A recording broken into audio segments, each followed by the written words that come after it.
हाँ तो जय हिंद। आप सभी का स्वागत है दिशा ऑनलाइन क्लासेस पर। हम इस वीडियो में सीखने वाले हैं आपदा प्रबंधन को। यानी आप कक्षा 10 के अगर मैट्रिक का एग्ज़ाम देना चाहते हैं बिहार बोर्ड से, तो ये वीडियो आपके लिए बहुत ही ज़्यादा ज़रूरी है। आप इस वीडियो को पूरा देखें। हम इस वीडियो में आपदा प्रबंधन से जितने भी क्वेश्चन बन सकते हैं हम आपको कराएंगे, और अगली वीडियो जो हमारी आएगी उसमें हम इसके सारे ऑब्जेक्टिव भी आपको करा देंगे। ठीक है, तो हम कह सकते हैं एक ही वीडियो में आपका ये चैप्टर कंप्लीट हो जाएगा, पूरा आपदा प्रबंधन बुक ही समाप्त हो जाएगा। सबसे पहला टॉपिक हम लोग समझते हैं ये आपदा क्या होता है। आपदा को बहुत सारे लोग ऐसे कह देते हैं, सर विपदा है। ये क्या है? विपदा। आप लोग भी गांव देहात में सुने होंगे, विपदा बोलते हुए सुने हैं तो कमेंट बॉक्स में मुझे यस जरूर लिखिएगा। सुने होंगे सब लोग। देखिए, आपदा एक ऐसी घटना जिससे अपार धन जन की क्षति हो, आपदा कहलाती है। ठीक है, कुछ भी ऐसी घटना आपके जीवन में होती है जिससे आपको अपार धन जन की क्षति होती है, उसे हम लोग आपदा बोलेंगे। आपके जीवन में कुछ भी ऐसी घटना होती है जिससे आपको बहुत ज़्यादा, जिससे आपको क्या होती है बोलो, बहुत ज़्यादा क्षति होती है, तो समझो वो आपके लिए आपदा है। तो बोलोगे क्या सर रोड एक्सीडेंट एक आपदा है? हाँ बिल्कुल, वह एक आपदा है आपके लिए। सर भूकंप एक आपदा है? बिल्कुल, भूकंप एक आपदा है। बाढ़, सर बाढ़ भी आपदा है। ठीक है, अगर आपके घर में बहुत बड़ी चोरी हो जाती है, समझो वो भी एक आपदा है। क्या सर कोरोना एक आपदा था? बिल्कुल था। तो कोई भी ऐसा चीज़ जो आपको बहुत ज़्यादा हानि पहुंचाए वो आपके लिए आपदा होता है। ठीक है, अब हम आगे बढ़ते हैं, देखते हैं आपदा प्रबंधन। आपदाओं से बचने के लिए जो नियमित तैयारी की जाती है आपदा प्रबंधन कहलाती है। क्या कहलाती है? आपदा प्रबंधन। आप पढ़ रहे हैं आपदा प्रबंधन पुस्तक, डिजास्टर मैनेजमेंट। आपदा प्रबंधन क्या होता है? प्रबंधन का मतलब ये होता है कि आपको आपदाओं से बचने के लिए जो नियमित तैयारी की जाती है वो आपदा प्रबंधन कहलाता है। देखो, आपको पता है कि आपके घर में चोर आएंगे और आपके घर का सारा सामान चुरा लेंगे, तो इससे बचने के लिए आप लोग घर में क्या लगाते हैं? दरवाज़ा लगाते हैं। इससे बचने के लिए आप लोग लोहे के ग्रिल लगाते हैं। तो वो सब क्या है? वो आपदा प्रबंधन है। आपको पता है आपके गांव में बाढ़ आने वाला है, आप बांध बना देते हैं, ये आपदा प्रबंधन है। आपको पता है कि भूकंप आने वाला है, आप भूकंप रोधी घर बना देते हैं, ये आपदा प्रबंधन है।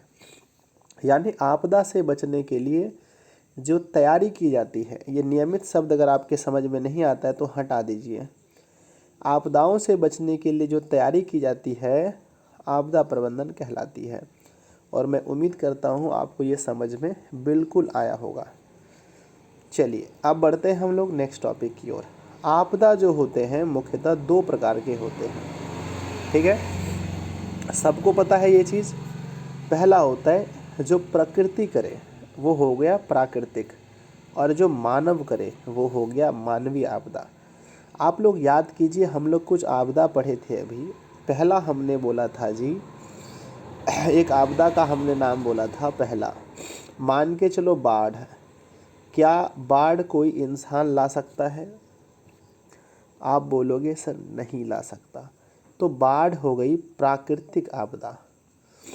अब दूसरा याद कीजिए, एक्सीडेंट। एक्सीडेंट हो गया रोड में, एक्सीडेंट हो गया रोड में, तो क्या यह प्रकृति द्वारा होता है? नहीं, ये इंसान की गलती से होता है, इसीलिए हम इसे कहेंगे मानवीय आपदा। मानवीय आपदा जैसे होता है जी आतंकवाद, बम फोड़ दिया कहीं पर, तो आतंकवाद बोलो क्या है? तो ये भी एक मानवीय आपदा है। तो आई होप आप लोग समझ गए होंगे कि प्राकृतिक आपदा और मानवीय आपदा क्या होता है। ठीक है, जो इंसान के द्वारा किया जाए हम उसे कहते हैं मानवीय, और जो भगवान बोलिए या प्रकृति बोलिए के द्वारा किया जाए हम उसे कहते हैं प्राकृतिक।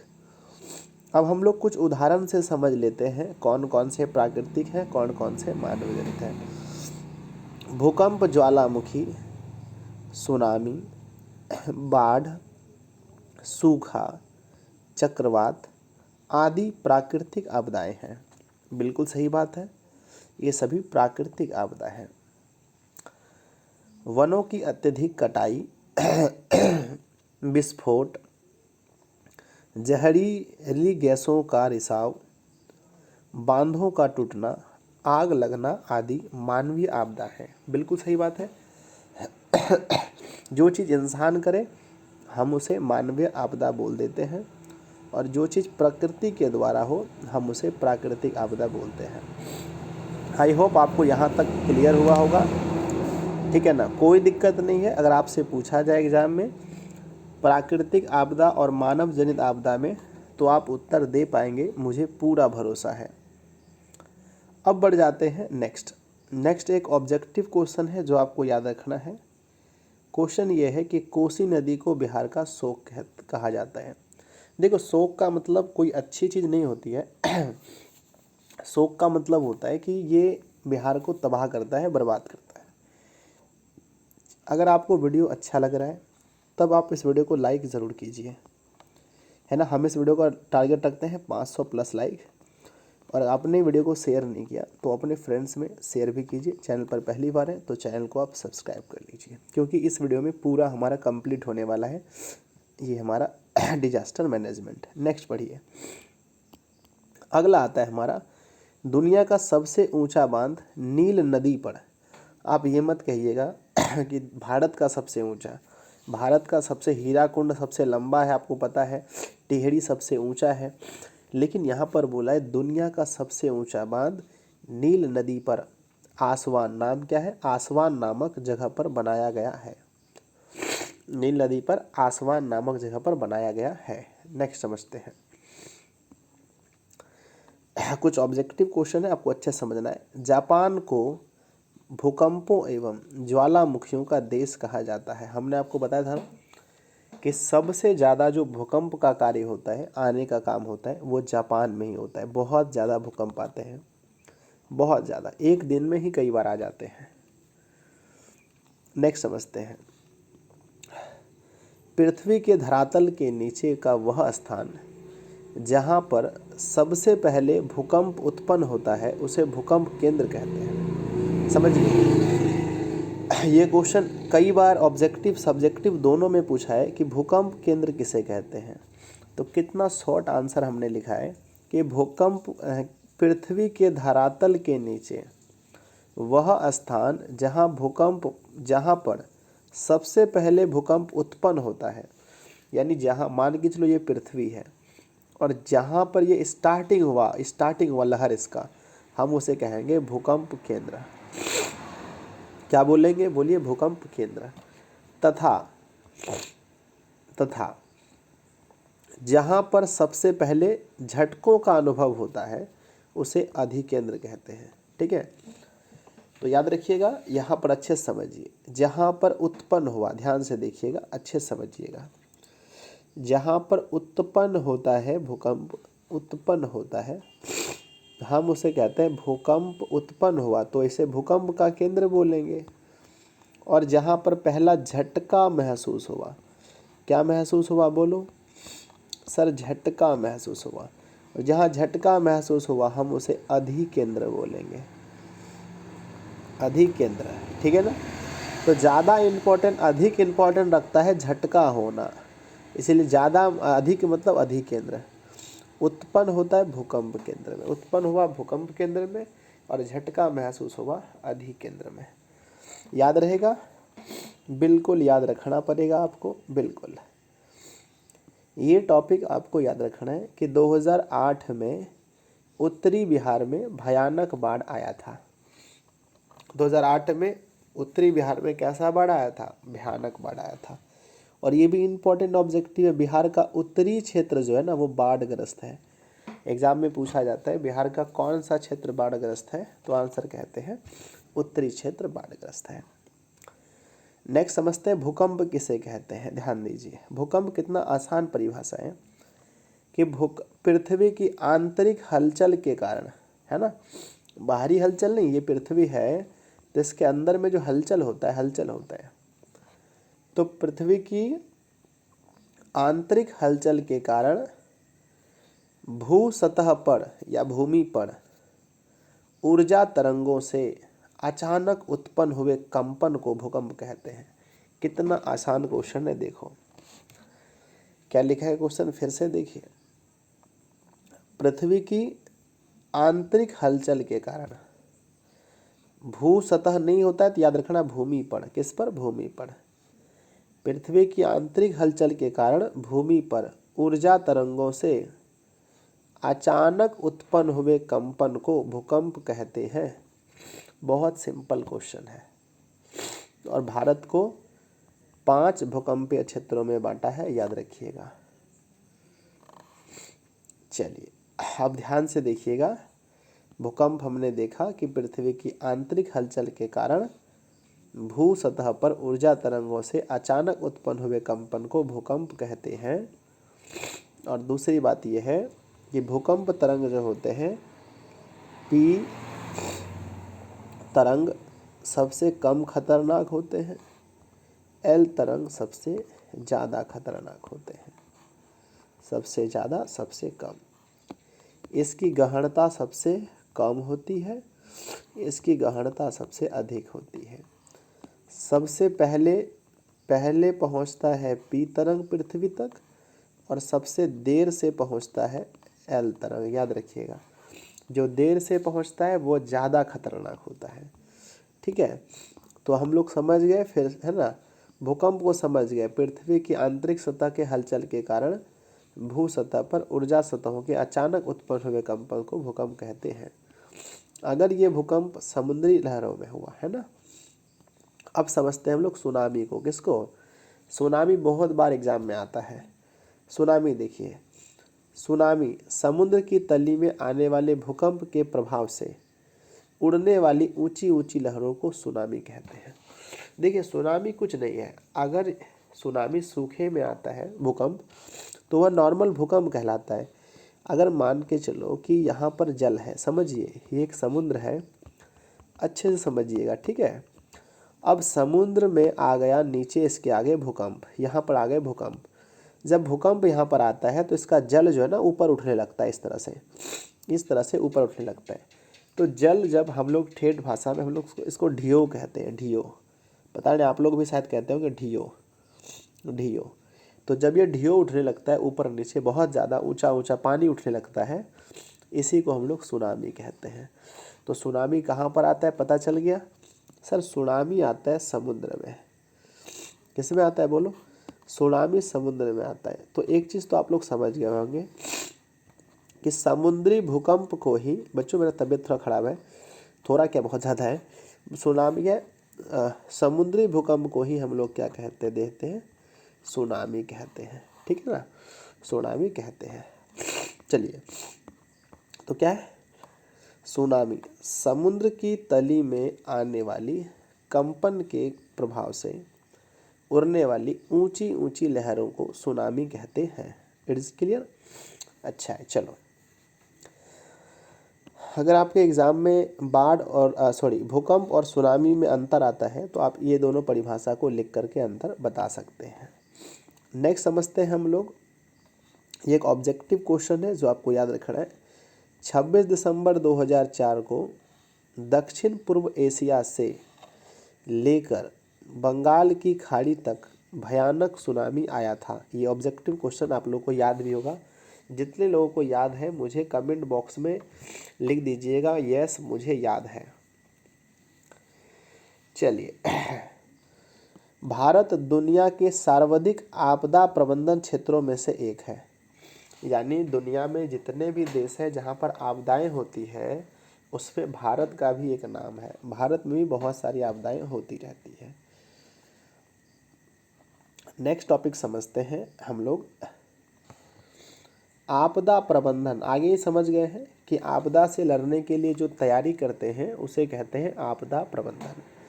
आपदा प्रबंधन में सर्वाधिक उपयोग में लाए जाने वाला संचार साधन उपग्रह फ़ोन है। ठीक है, जब आपदा प्रबंधन किया जाता है तो उस समय सबसे ज़्यादा जो उपयोग होता है वो उपग्रह फ़ोन का होता है। ऐसे ये क्वेश्चन एग्जाम में नहीं आया कभी, लेकिन ये है उपग्रह फ़ोन का सबसे ज़्यादा प्रयोग होता है। उपग्रह फ़ोन, जहाँ पर एक दूसरे से बात करके पता चलता है कि कहाँ पर भूकंप आ गया, कहाँ पर सुनामी। चलिए, आपदा प्रबंधन यानी आप जो मैनेजमेंट करेंगे इसमें क्या क्या इम्पोर्टेंट रखता है। आपदा प्रबंधन में क्या क्या इम्पोर्टेंट रखता है। पहला देखिए, सबसे पहली बात है कि आपदा पूर्व प्रबंधन, कि किसी भी आपदा को आने से पहले ही आप उसकी तैयारी कर लें। आप लोग सुने होंगे, जब मूसा मांद में चला जाए तो फिर मिट्टी डिंगाने से कोई फ़ायदा नहीं होता है। अब पछतात होत क्या जब चिड़िया चुग गई खेत। परीक्षा होने के बाद अगर आप पढ़ोगे तो पढ़ने का कोई फ़ायदा आपको नहीं होगा। इसीलिए कहते हैं कि कोई आपदा से अगर आपको बचना है, कोई विपत्ति से आपको बचना है, तो उसके पहले आप प्रबंधन कर लीजिए, आने से पहले। यानी अगर आपको फेल होने से बचना है तो परीक्षा से पहले तैयारी कर लीजिए। दूसरा, आपदा के समय प्रबंधन, पहले तो करना ही है, लेकिन जब आपदा आती है तो उस समय भी आपको सचेत रहना है। तीसरा, आपदा के बाद प्रबंधन, यानी आपदा चले जाने के बाद भी आपको अच्छे से उसको हैंडल करना है।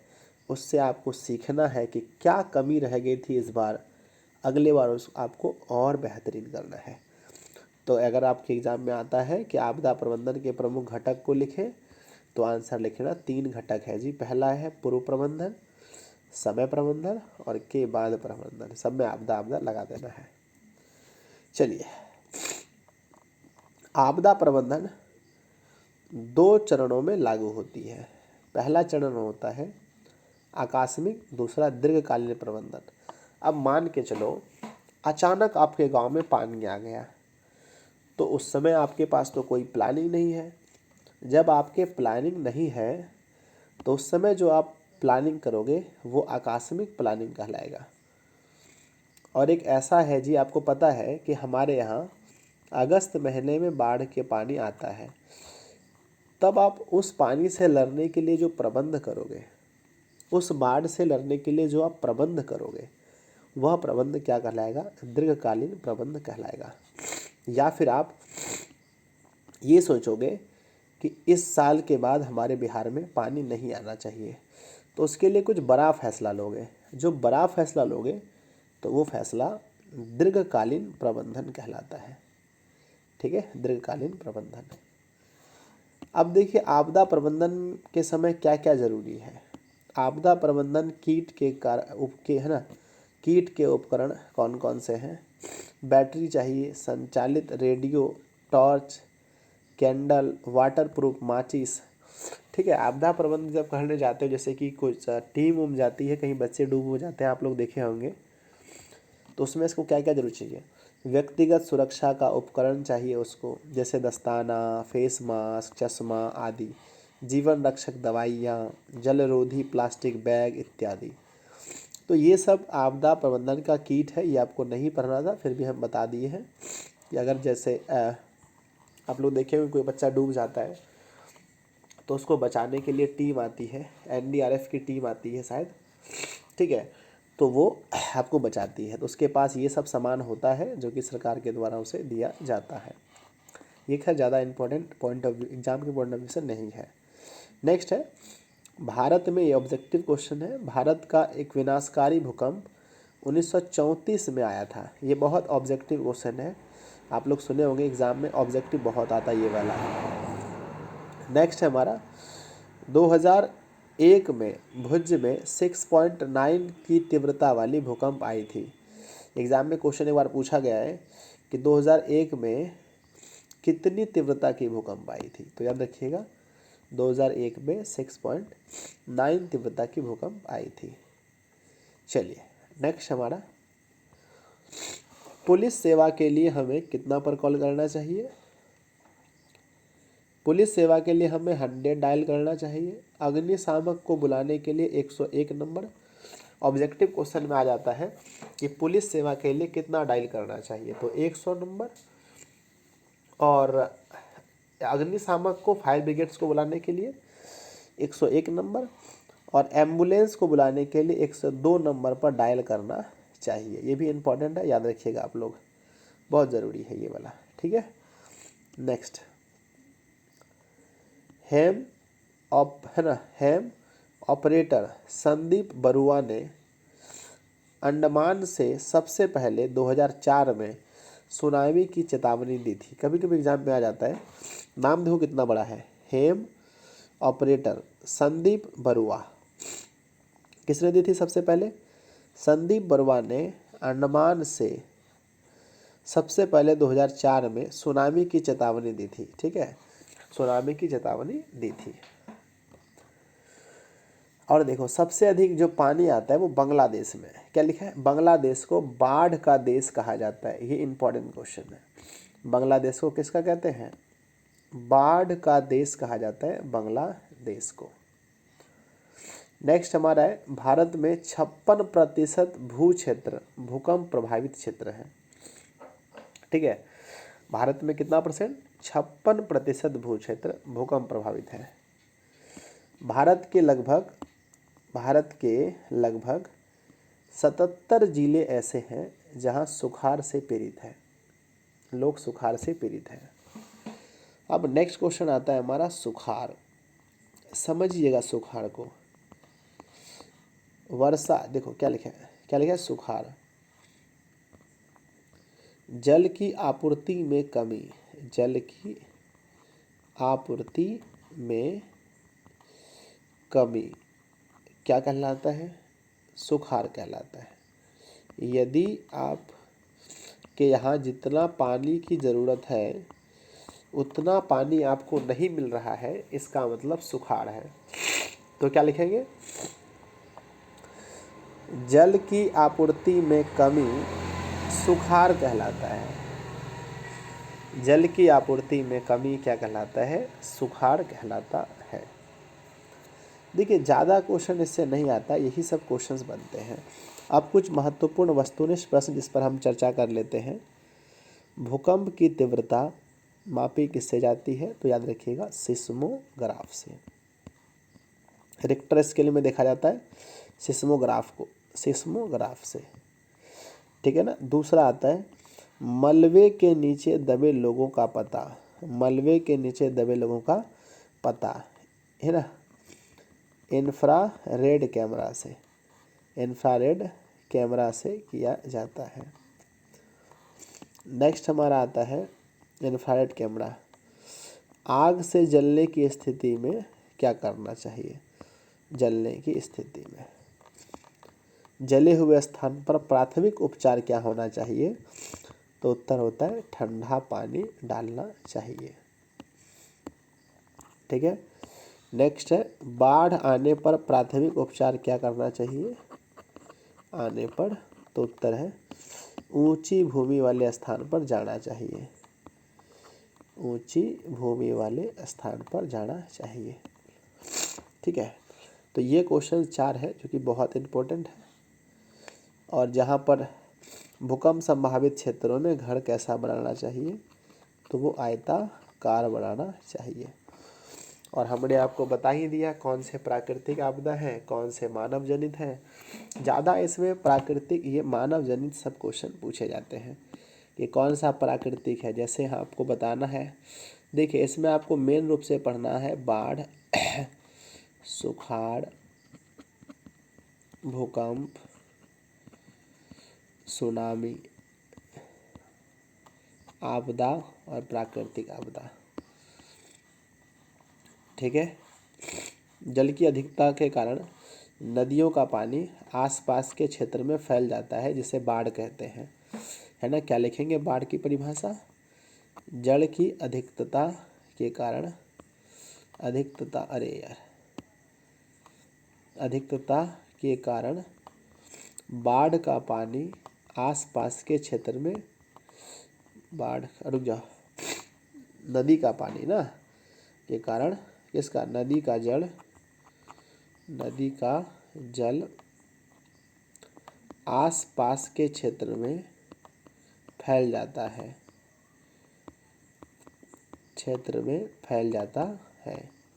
जिसे बाढ़ कहते हैं। जिसे क्या कहते हैं? बाढ़ कहते हैं। तो बाढ़, सुखाड़, भूकंप, सुनामी, इसमें ज़्यादा पढ़ना था हमको। और कुछ ऑब्जेक्टिव क्वेश्चन भी आपको पढ़ने थे। क्या पढ़ने थे? Objective question. ठीक है, तो इसका पार्ट नंबर 2 आएगा, आप लोग परेशान मत होइए। आपदा प्रबंध का पार्ट नंबर 2 आएगा, और अगर कोई टॉपिक हमने छोड़ा है तो हम उस वीडियो में डिस्कस करेंगे पार्ट नंबर 2 में। ठीक है ना, और उसी में हम आपको ऑब्जेक्टिव भी करा देंगे। तो आई होप आपको ये वीडियो बहुत पसंद आया होगा। अगर आपको कोई डाउट है, अगर आपको लगता है कि इसमें मैंने किसी टॉपिक को नहीं टच किया है, तो आप वो मुझे कमेंट कर दीजिए। उसके बाद ये वीडियो आपको कैसा लगा आप लोग मुझे ज़रूर बताएं, ताकि हम आपके लिए ऐसी वीडियोज़ और लेकर के आएँ। जय हिंद, मिलते हैं अगले वीडियोज़ में। तब तक के लिए आप इस वीडियो को लाइक कर दीजिएगा, अपने दोस्तों में शेयर, चैनल पर पहली बार है तो सब्सक्राइब करके अपना बहुमूल्य कमेंट कर दीजिएगा। धन्यवाद।